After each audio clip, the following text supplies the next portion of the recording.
Hey y'all, it's Hannah and Jeremy with the Savory Suitcase.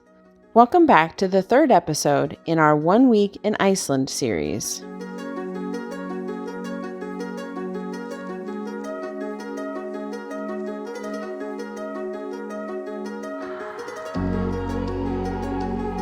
After spending a few days in Reykjavik, we joined a tour and headed out to see the glacier lagoons along the southeastern coast of Iceland. For anyone who doesn't know, we are from the land of sunshine, aka Florida, and we do not have any experience driving in winter conditions, so when we started planning our trip for March, we knew that we could encounter many different types of, let's say, unfavorable weather.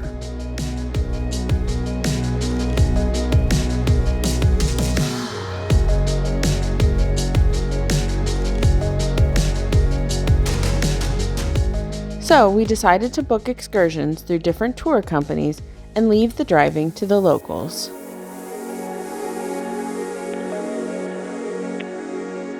We booked the Jökulsárlón Glacier Lagoon and South Iceland day tour from Reykjavik through Bus Travel Iceland. We picked this tour because of the itinerary and all of the additional stops along the way to Jokulsarlon. This tour is a rather long day, totaling 14 hours round trip.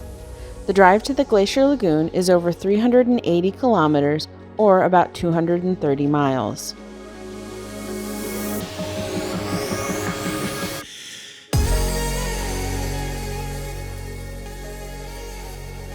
Along the route, we got to see the vast diversity of landscapes in Iceland, from lava fields to moss-covered plains and mountains.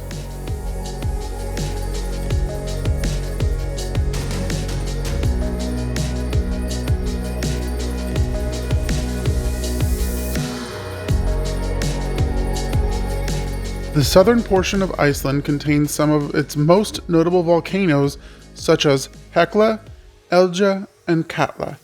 There are also many glaciers along this drive, creating glacier lagoons and waterfalls.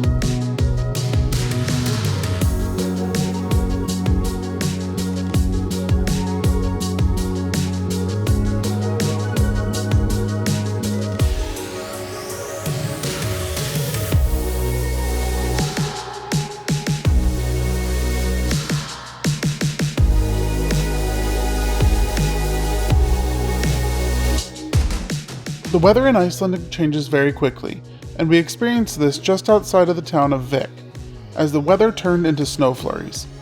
Our tour made a quick detour to experience the snow at the mossy lava fields. And, as we mentioned before, as Floridians, we don't get to see snow very often.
stopped at the Fjallsarlon Lagoon first, which is right next door to Jokulsarlon and significantly smaller, but offers a much more up-close view of the glacier.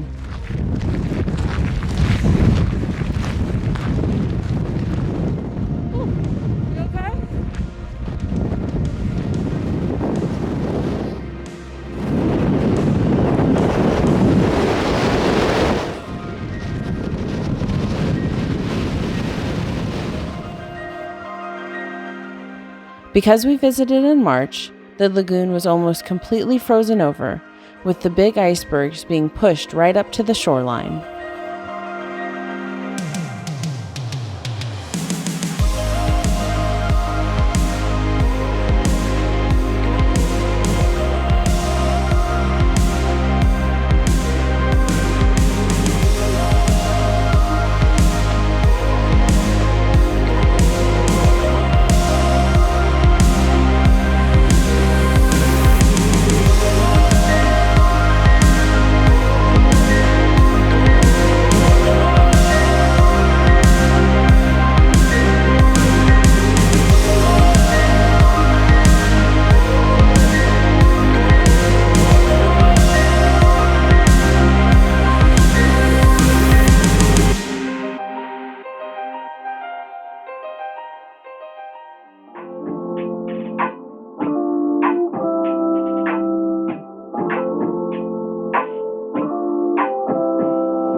The next stop was the main attraction, the Jökulsárlón Glacier Lagoon.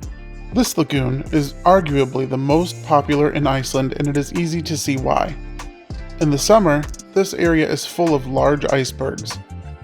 The glacier lagoon flows through a short waterway into the Atlantic Ocean, leaving chunks of ice on a black sand beach known as Diamond Beach.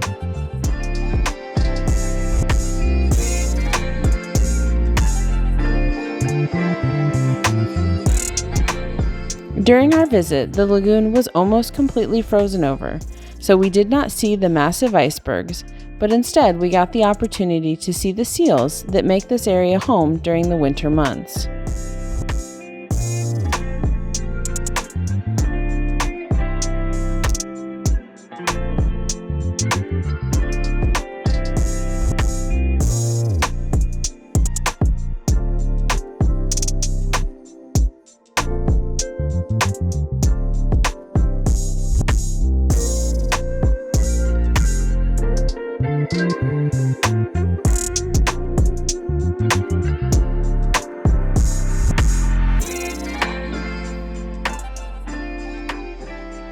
The black sand is a unique feature to the beaches in Iceland and exists because the sand is ground down from black volcanic rock formed when the lava cools and solidifies.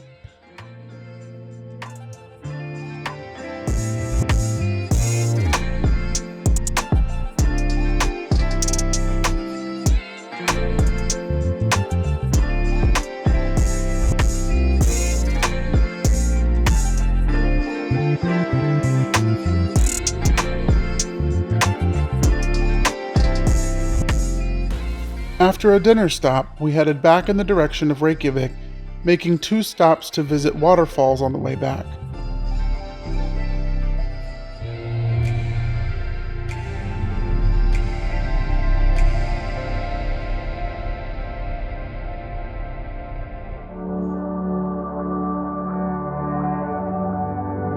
The first of which is Stjornarfoss, which is found in Kleifar. This waterfall is on the shorter side of the waterfalls in Iceland, but it has a stunning backdrop of volcanic rock, cliffs, and green slopes. Because we were visiting in near freezing weather, the waterfall was almost completely iced over.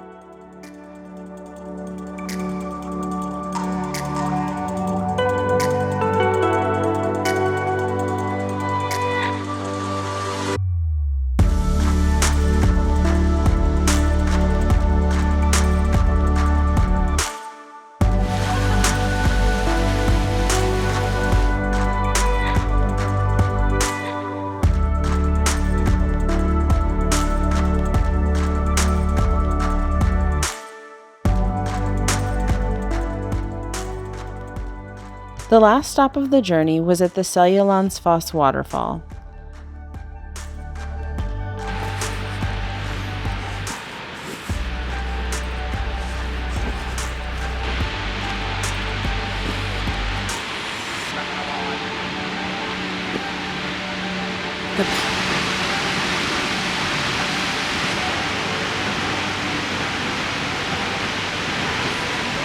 Seljalandsfoss is most popular for the 360-degree views available in the summer months, where you can climb behind the falls and get a unique perspective. In the winter, we were greeted with another iced-over falls, giving a real winter wonderland vibe, even in March.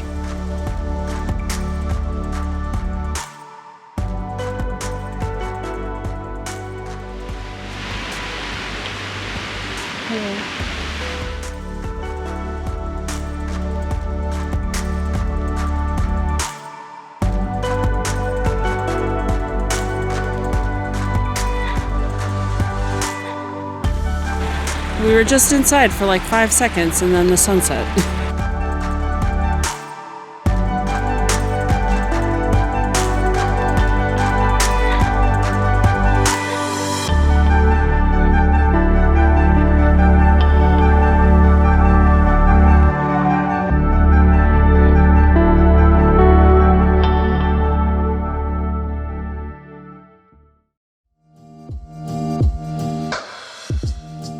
Next week, we will head out to the port of Reykjavik during the evening to see the most spectacular viewing of the northern lights. So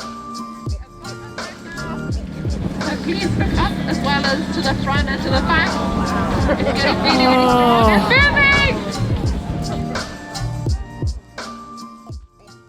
really And set out early the next morning to search for whales.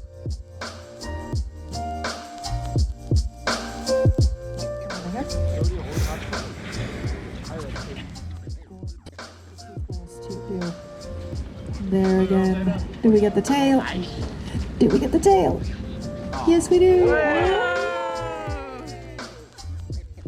Thanks for watching. Please subscribe to see our next adventure, and we will see you there.